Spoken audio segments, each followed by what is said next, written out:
for listening and watching DIY for Business. It's Russ and Greg with you. Greg, how's it going? It's going well. I see you very clearly. I love watching us. I know, right? Isn't it so cool? So we just started the whole YouTube thing, and we're giving it a shot here, and it's like, what do we do? We got to figure out ways to increase the views over there and all that fun stuff. But it's working. It is. Yeah, we're getting a lot of views, and we're getting a lot of comments, which I love. Old episodes. Are we getting comments? Uh-oh. Yeah, we are. Okay, I got to check that. A lot of them about which cap you're wearing that day. Exactly. Well, today I put on my thinking cap because I'm trying to figure out ways to do that. What I did, so we're doing that change. We're doing all these other changes that we're working on with the podcast, right, to make this easier for us. And me, with my systems creation and all that fun stuff. You're the automation sensation. Exactly. I'm gonna put that as my title. That's a fun one.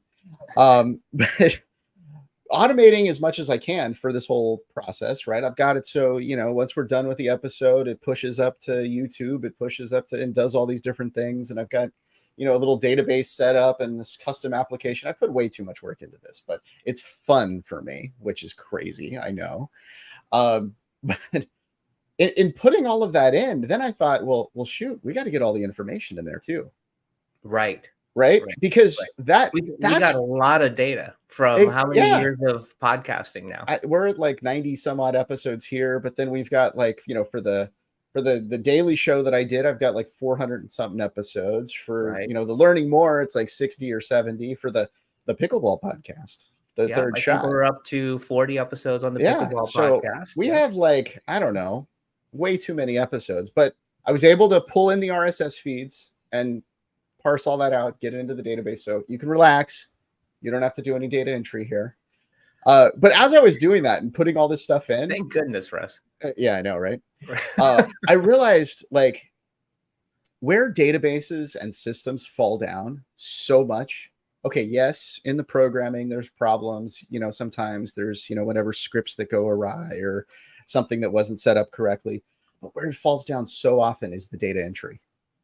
Well, that's why I'm so happy that you're not asking me to do the data entry, because it would have fallen down for us too. So I know. Yeah. Well, and the more accurate you get the data, the more, accurate the picture is of everything. So it's just I had that thing of oh my God, I'm so glad I don't have to enter in this stuff, or Greg doesn't have to enter in this stuff, not because of the time, but because of the accuracy and because I wanted to get everything right. I wanted to, line it up with our guests and all that stuff. So I got all our guests in there that we've had, actually, let me take a quick peek here.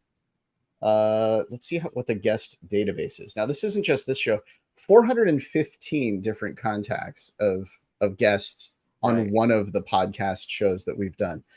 So yeah, getting all that right.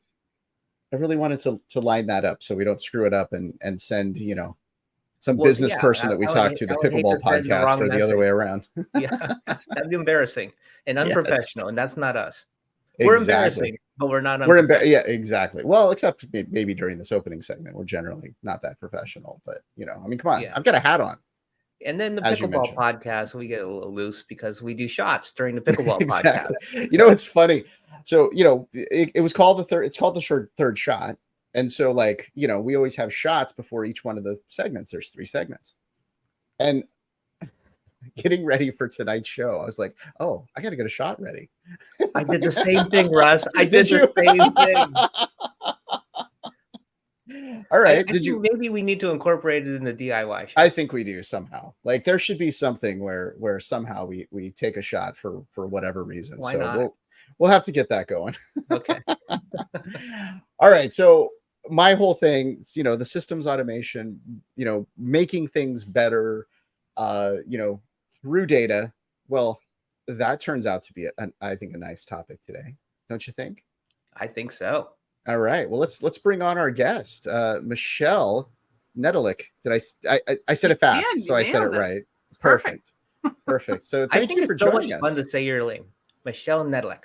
Nedelec, right? Yeah. I could be your wingman any day. Come on, just let me know. Yeah, I got it.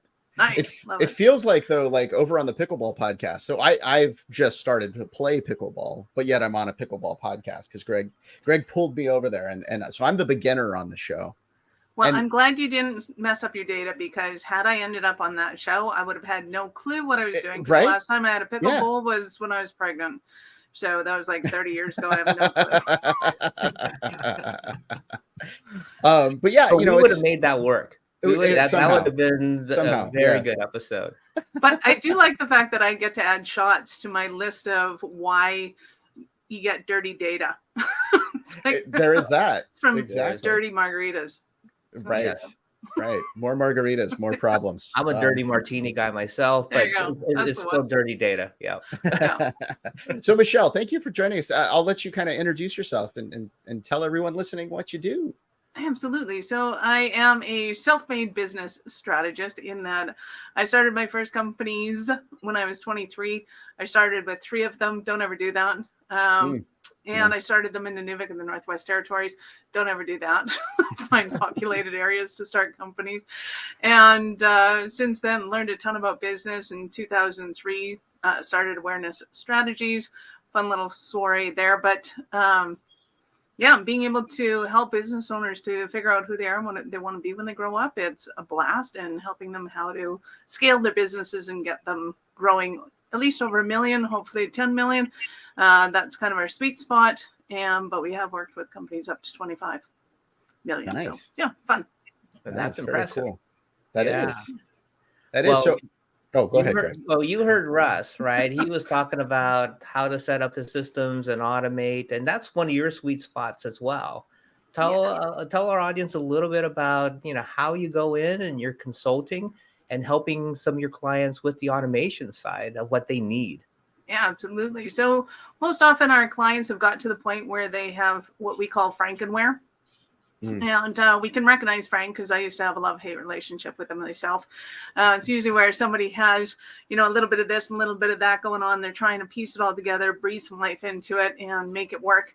And they're at the point where they're going like, this just doesn't work. We are losing more data than we know what to do with. We're not marketing effectively. Like, systems just are breaking down, which is a fantastic place to be, because it means you're growing and that you're business is in demand, and that's a fantastic thing. And it's usually when you need a major overhaul to go, okay, what are we really doing here? What's working? What's not working? What can we parse out? What do we need to do more of? And how do we get those automated? How often do you get somebody to tell you, well, wait, we just built this. We just built this system. What are you talking about? We gotta do this again. Right? You know how much money and time I've spent investing in this, and I have to start all over again. It's like, yeah, I know. Yeah, and then the question always is, well, when was that? 25 years ago. This thing should still last. I always compare it to yesterday. From now, like, so what I do, so I work for a company called Beeswax, and we're doing this same sort of thing. Is it mind your own? Yeah, we're actually doing exactly. Mind your own. I should, but I don't. But one of the questions that I've started to ask is, what cell phone did you have when you built this system?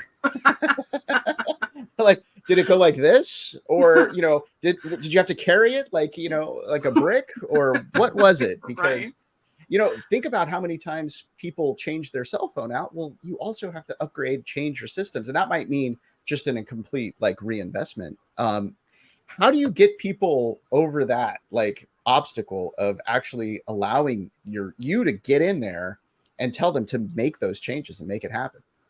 Oftentimes it always comes down to money. It's being able to understand how much more money somebody can make with the proper systems in place than they're currently making right now. So if they're on a trajectory and they keep hitting this ceiling where it's like, okay, we tried this, and then all of a sudden 20 people didn't show up because they weren't getting their thing, or we tried to do this, but it didn't work and inevitably it comes down to that. And how did you solve the problem manually? Somebody's going in doing data entry when they shouldn't be doing data entry. The person who knows the information should be typing it in, i.e. the customer. And it just comes down to, okay, if everything ran smoothly, here's what we think you could make just changing your systems over. And here's the projection into, a year, 2 years, 3 years, Where do you want to be? What do you want to do? So sometimes it's a matter of, yeah, but we have this specialized software system in our website because we need to have this, that, and the other thing going on, but it's all custom made and we don't have any WordPress. So, Google can't find our website. And it's like, well, that's a problem. So you might be able to make money as long as people see it, but nobody's seeing it because Google doesn't like it. Right. So we need an overhaul. And sometimes that translates into, one of our clients had been around since 1964. They had 180,000 past clients that they had never retargeted. Oh, wow. Mm-hmm.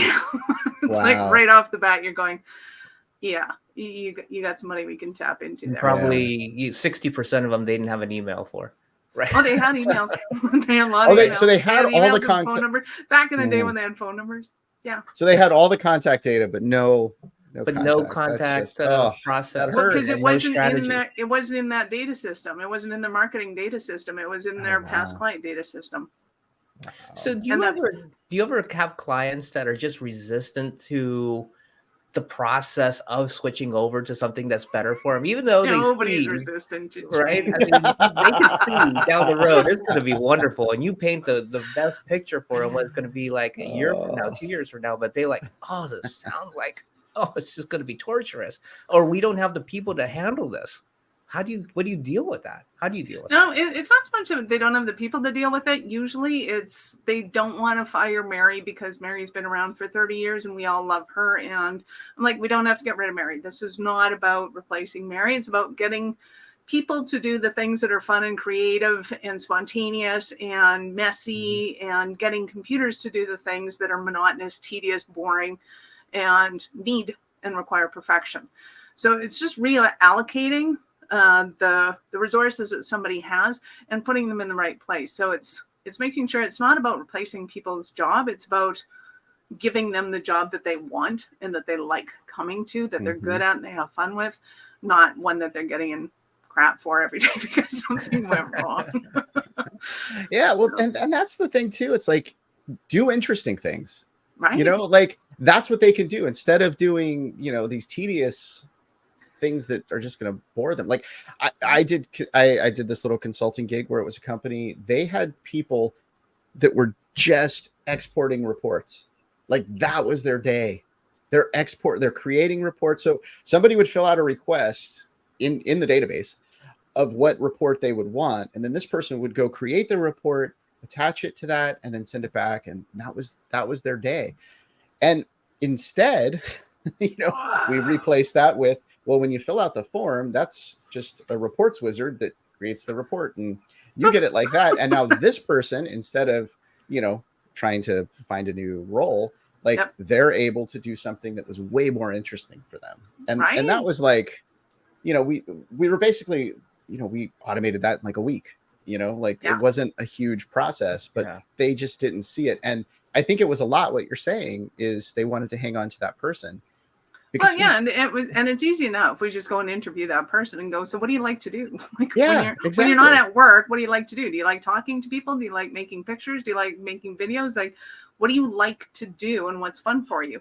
And inevitably, it's never data entry or data entry. I love going at home and organizing all my stuff and doing data entry. I like pushing the same button. Over and over again. I like taking this pen and opening it and putting it down, picking it up, closing it, putting it down somewhere else.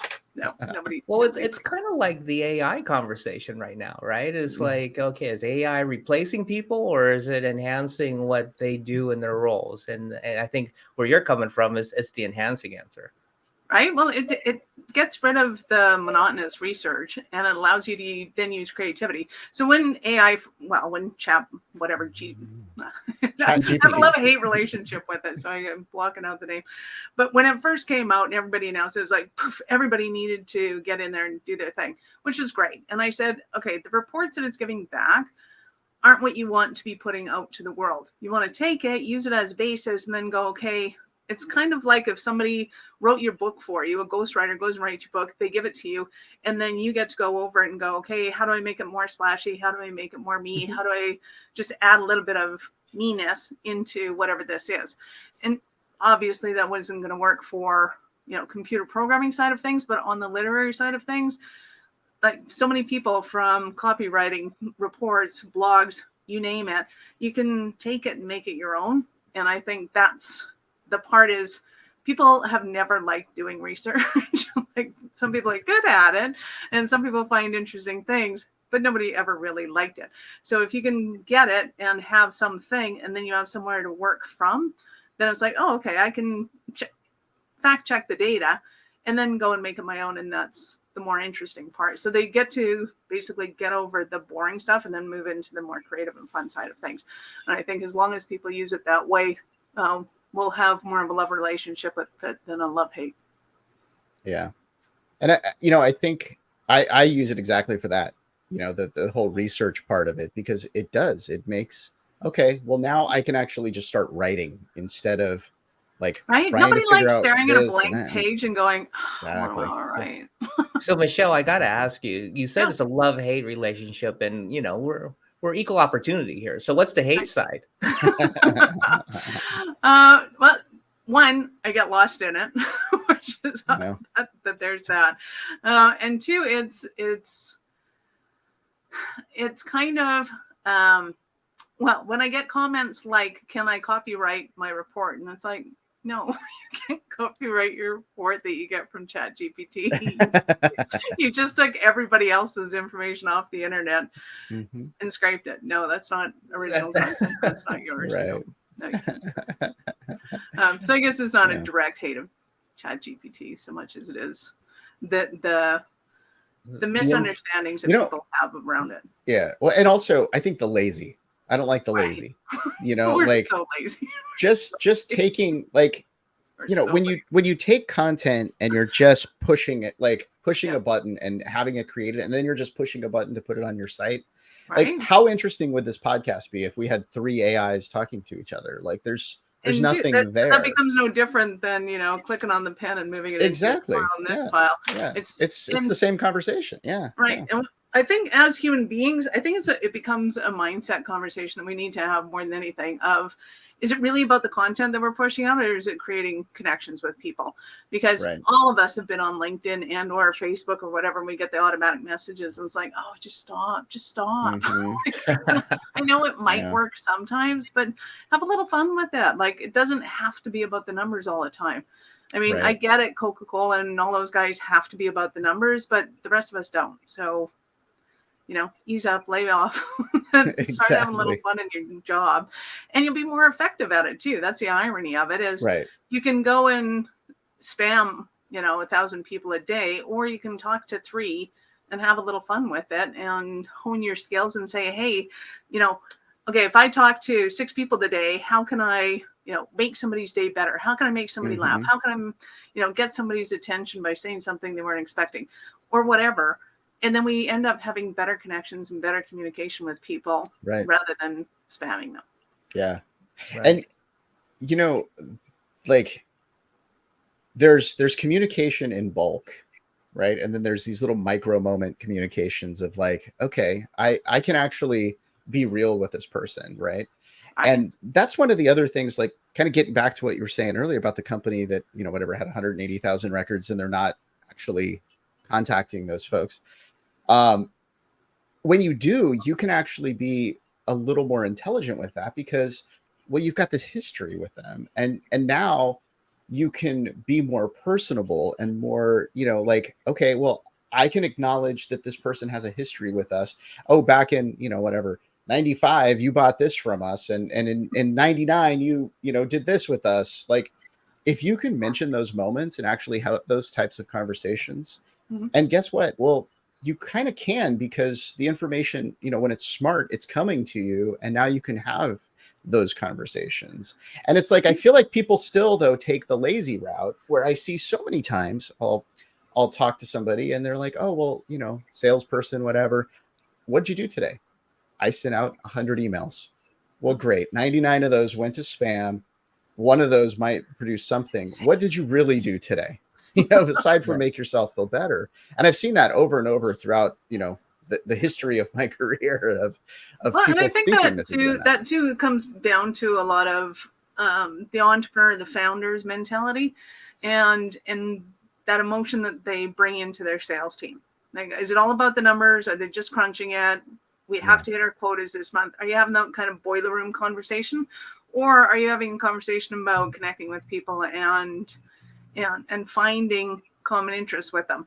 You know, making sure that your people are talking to the right people, that they're having those conversations. Because a lot of times, well, a few things happen in the sales department. One, they're not talking to the marketing department. So there's a miscommunication when somebody calls in as to kind of what's going down there.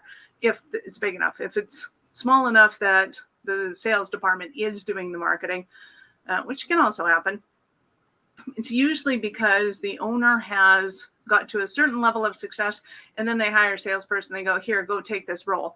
And they don't really understand when the conversation that they were having with people that made them successful. So they haven't systemized anything. They haven't handed over something to the salesperson that they can actually use and run with. And so the salesperson is going, okay, well, what works at other companies? We'll just do that. We'll throw that out. We'll make something happen, because people need to feel productive in their day. They need to feel competent at something. You can't just go fail forward all day long and you feel like crap. So it's how do you give them certain successes and certain leeways to be creative and to fail a little bit, to grow and to improve a little bit every day, and be able to be human and bring that side of things. So to me, it's the leadership role is failing if you're at that point where you're going, just throw this out and get my numbers up. And it's a bad conversation to be having, because I don't see it in the end working. Right. And I think, it really depends on the type of product or service that you're trying to sell, and the understanding of the product. One of the things that, I get stuck with is when there's a sales funnel, right? And, there's certain steps and there's different potential clients at different stages of the funnel. But when a salesperson doesn't understand that, and they're just taking a generic approach to a phone call or a presentation, stuff like that, and they don't understand that, oh no, it's moved to a certain point where we can have a more in-depth, focused conversation about specifically a need that, a product or a service can overcome. But they just don't take the time to look at the, the process and look at the stage in the CRM of where that potential client is at. And I think there's a miss there that happens so often. Yeah.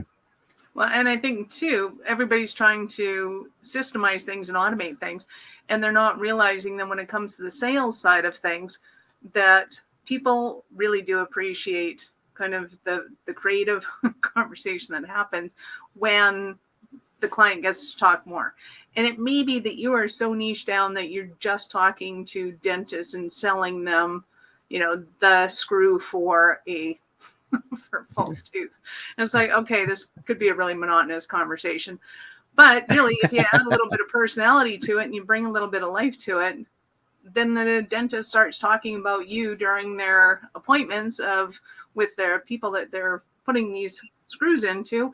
And all of a sudden you become more than a commodity. You become valuable in that conversation. And I think that's where people are missing out on. People get scared that automation is going to take over people's jobs. And it's like, no, you want to automate the things that are tedious and allow people to be creative where they are. So, and I think we're going to see that people and businesses make a lot more money that way, particularly now, than they do just cranking out a product. Yeah.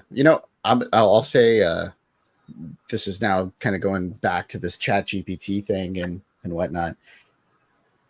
People are perceiving it as something that's going to make everything easier. I think it actually makes things harder. Well, yeah, weren't computers supposed to make our lives easier? Right. Right. But you actually have to try now. You can't just go and, send the form, like the mail merge email out to somebody because, well, chat GPT could do that. Like, where's your value, right? Like, your value is that personal connection. And that's something, I mean, I'm sure at some point we'll have an AI that could do that. But right now, they don't have a heart. They don't have the care. Like, when back in my radio sales days, way back in the late 90s, that's why I have the hat to hide the baldness and the grays in there, because going back to the 90s, most of that gray hair came from radio, actually.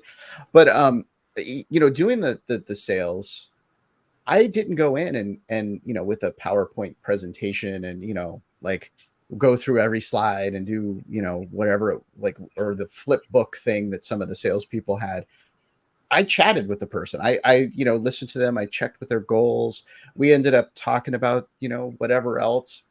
And it wasn't out of me trying to be a salesperson. It was out of me actually being curious and wanting to discover and meet this person. And some of those sales clients that I had, I still chat with them.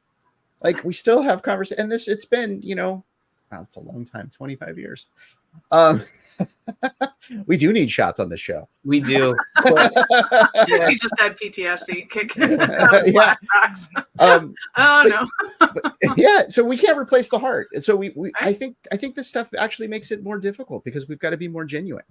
We've got to actually really they are noticing a few trends right now, that the small businesses that are going kind of old school and sending out direct mailers again and following up with phone calls and things, and saying, when somebody calls and it's like, oh, is this a telemarketer? It's like, no, but it is sales. Is that okay? Mm-hmm. And like, what?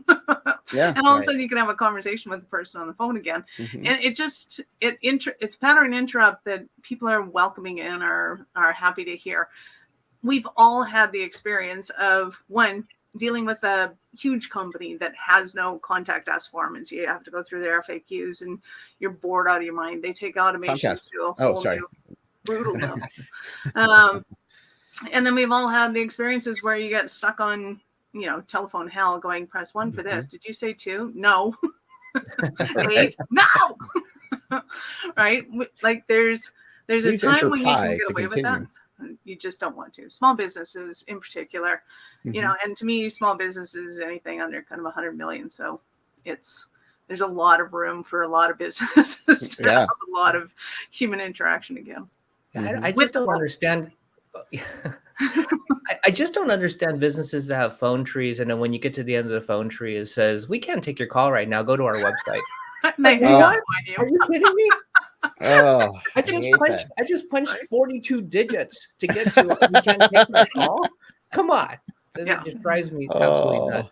You know what I'm noticing about this conversation? We started this whole thing about automation and systems, but it's really gotten to the point about communication and how we need to communicate better or effectively.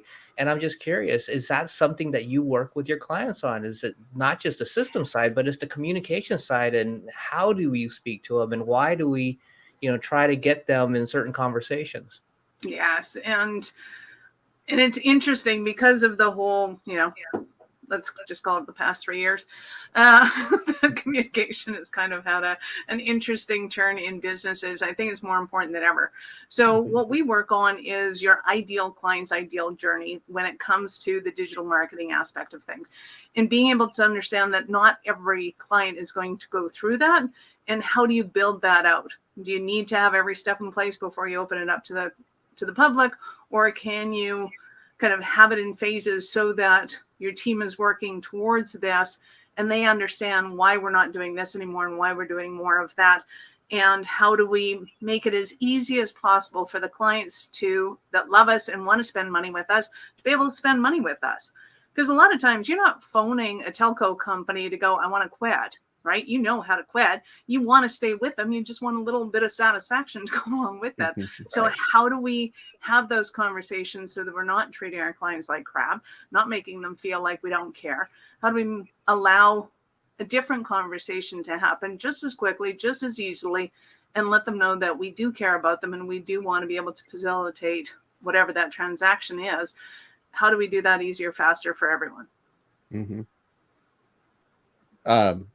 Okay, so how? No. Absolutely. Well, let's just pull up my little chart here. Yeah. So, okay, you're dealing. I mean, really, like under 100 million. You're dealing with some fairly, big companies. Right. Let's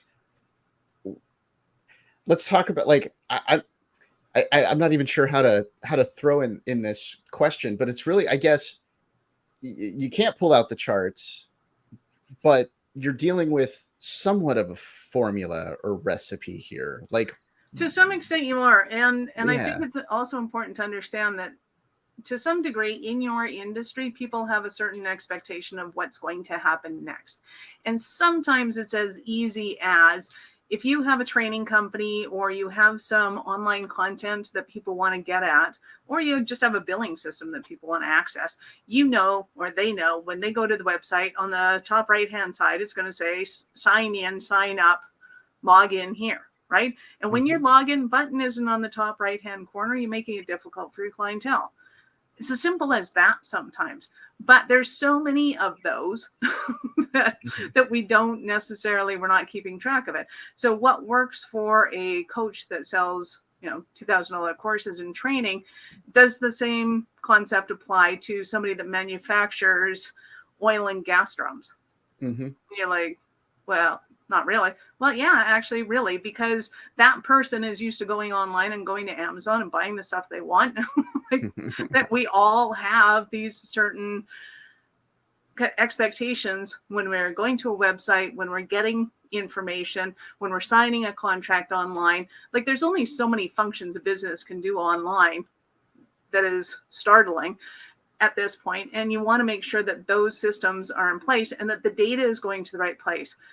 So what I found super frustrating in the kind of, let's call it the startup phases of business, is that they're just trying to bootstrap. They're just trying to get ahead.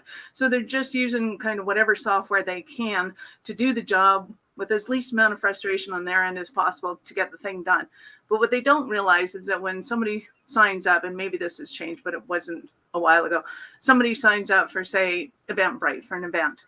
That data doesn't go into your database, it goes into their database. Yeah. And now you got to extract it from there and put it into somewhere else. And they're like, well, we like Eventbrite because it's easy. Awesome. But once you get to a certain size of business, you can't be doing business that way anymore, because your data becomes more important than that person's willingness to do their job.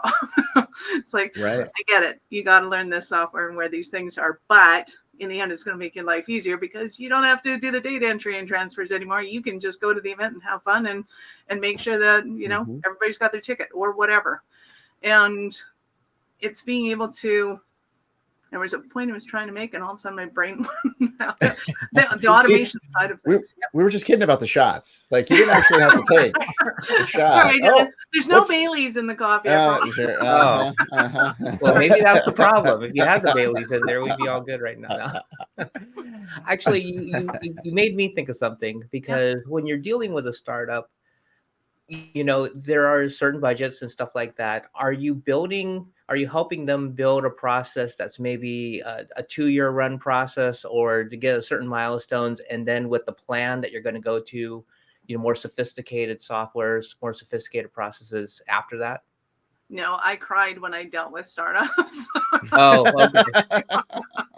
We love you, startups, but okay, you're not. That's not you. That's not you. Okay. So I'm working more with, once they get to the point of frustration that, okay, these things we're doing don't do what we need them to do, but we don't understand what's available in the market. Why do I need this thing? How do I use this thing in order to get more leads and more generation?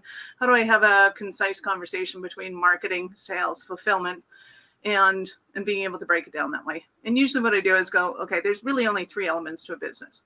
It's your marketing, sales, and fulfillment. Everything else is complicated around those 3. So if we can figure out how a client hops from one to the other, then we can put the systems in place that can facilitate that and understand why we need to complicate the system, if we really need to complicate the system, and is it better in the long run to do it that way? So there's a ton of conversations that need to happen at that level. And sometimes it's not as everybody goes, oh, well, it's easy. We'll just get a system that works. Well, no, it's not easy. Do you need custom programming? Do you need systems that are off the shelf? Can you work with, you know, certain mid-size software programs? Do you need to start looking at, you know, Salesforce and or whatever? And is it worth it yet? Right. So understanding you're going to have to transition your software depending on the size of your company and the complexity of it. And if you understand where that breakdown happens, then you can go, oh, okay, we'll work towards this. Mm-hmm. And that's, custom systems versus like off the shelf systems, or, like software is just can be so nice for a business. I mean, like even like we started the show with, we have custom software now for this, tracking all of our guests and our podcasts and social posts and where, like all of that, like it's all in one spot. So it's so much more valuable for us because it's saving us time. It's saving us, and when, once you start putting, a dollar sign on your time, it's like, okay, well, this just saved us a bunch of money.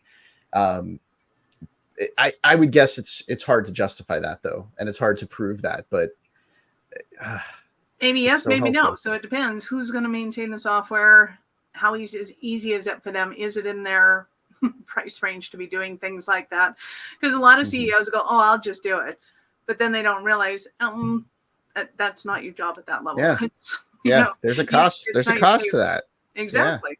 Yeah. And understanding what that is and what are the gives and takes. So that's why you can't just kind of pull out the chart and go, hey, it's as easy as this. Right. It does require a conversation. It requires a lot of conversation. You need to know what your goals are. Where do you actually want to be in 5 years? Some people want to grow. Some people don't. Some people want to exit. So they need a system that somebody else can just take over without anybody dabbling in it, or that you have the team players in place to do that. Like there's a lot of consideration that a lot of people go, oh yeah, I've heard this before. I need to know my avatar. I'm so sick of hearing that. It's like, well, do you know who your avatar is? No. Right. I figure it out then, because you're going to hear it a lot. Mm-hmm. So how long does that process take? That you're having these conversations, you're having these meetings, or you're probably meeting with the CEO and top management. Is this a process that takes 20 hours, 40 hours? I mean, it's kind of different depending on the client and what their needs are, but kind of give our audience kind of an expectation of what it's going to be like. Yeah, absolutely. So the companies that we're dealing with are usually, like I said, they have Frankenware systems. It's not working. They're frustrated with it. They have, big goals and dreams. They want to grow the company. They aspire to having their business in a different place 5 years from now. So it's totally worth it to them. And it will, in our case, usually take about a month of back and forth conversations, meetings. So we're spending a bit of time together, but we're spending a lot of time gathering information and things outside of those meetings so that we can explain them in the meetings. And then we go and take it and hash it out and bring it back and go, okay, we're thinking this, that, and the other thing. We have questions about this, that, and the other thing. How do you feel about that? And all of those meetings are kind of quick decision kind of meetings. Mm-hmm. Yeah, yes, no, I don't have enough information on it. Great, move on and tick the next boxes, because we're going through a whole schwack of stuff that most companies really don't care to go through unless they're looking for banking financing or serious growth that they actually want to plan out, have a Gantt chart up against the wall and go, okay, this is the month. We're hiring this month. We're saving this month. We're spending this month. We're doing this. Like they know month by month what they're doing based on the numbers in their business.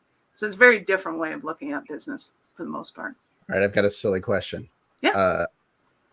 Do you ever get through that point? You're like 10%, 15%, maybe 20% the way through it. And you're like, no. This is not a client for me. And do you ever fire the client as you're going through that process? We have yet to fire our clients yet while they're going through that process, but I have been with clients go, wow, like this isn't working out. So I at this point will kind of try and talk them out of the decision more than I talk them into the decision. Are you sure? Are you sure? Are you really sure? Why do you want that? And they're like, why are you doing this? And I said, because it's going to be a lot of work for you. You have to be there and you have to be willing to do this at this time. So if somebody said, they're a landscaper and the landscaping company, and they're like, hey, it's July, let's go meet. No, we're not. No. That's not going to happen. Unless, of course, they also have a winter one. So then it depends on kind of where they take their holidays, where they take their time off. Are they going to have time to integrate this? Because none of the decisions we make have to be done today. It's all in the best interest of growing and building their businesses. So if we have to wait 3 months, we have to wait 3 months to implement. And we want people that are serious about that implementation. So if they're not, then yeah, we just send them off to somebody else to go and fill out a template for them and figure out which software is better. There you go. Simple as that. Right. You know, Michelle, you're not only a business coach, but you're an author. Tell us a little bit about your book, Business Ownership Mindset. Absolutely. So that was kind of one of my love children that needed to get out of my brain when I was done with the personal development side of things. And it was basically an understanding that we are born into the world as consumers.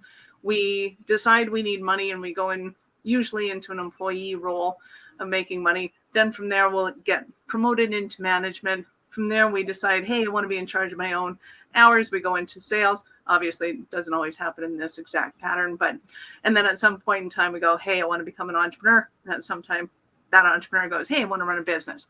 Now, of course, not everybody follows that same system, but when you understand the kind of the path that leads us up that rung, we start to understand what's a driving force that makes us do that. Why would anybody be crazy enough to go, hey, I think I should go and start my own company, or 3 of them in Northwoods territories, and be able to understand kind of the seeds of crazy, where they come from, and what happens in those different phases, why the rules of the game are different, and how you can wrap your head around that faster.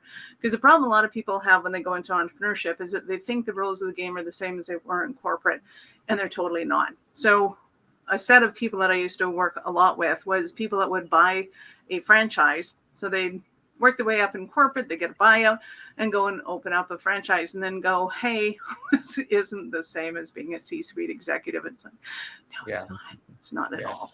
And how do you wrap your head around those differences? And the biggest one is if you're looking at other people and the rules of the game and going, oh, okay, I have to do this the way you tell me to.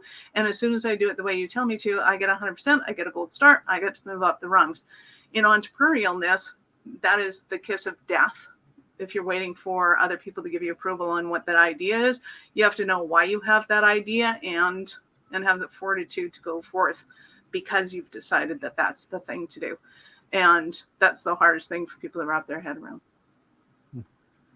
So if somebody listening wants to reach out to you, get some help, how do they do that?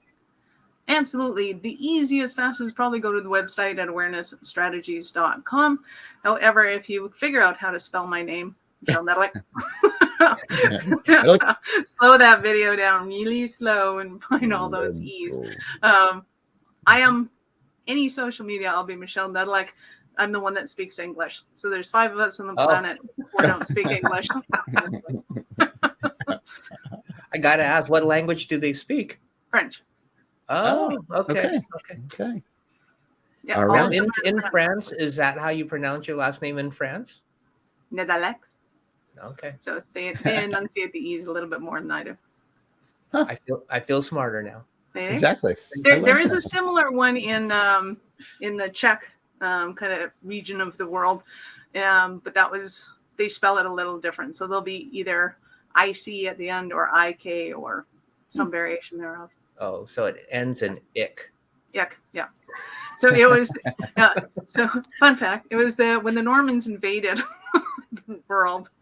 Apparently, they were a little temperamental, black hair, blue eyed, and had a liking for taking things over. And they apparently really liked the north of France, so they stuck there, hung out. Okay. There you go. There you go. Yeah. All right. Learn a little something every day. Learning more, Russ. Hey, there we go. There we go. There's another podcast for you. Hey, thank you so much for joining us. I mean, it was such a fun conversation. I enjoyed it. That was great, Michelle. Thank you. Awesome. Thank you. Hey, and thank you for listening, subscribing, and reviewing DIY for Business wherever you get your podcasts. Over on YouTube as well. If you haven't done so, do the little subscribe thing. There's the bell and hit that. You know what they say. Actually, I guess they say smash that like button, right? Like that's the cool thing to say. So there you go. I don't know if that's cool anymore. Maybe it is. I don't know. I'll ask the kids.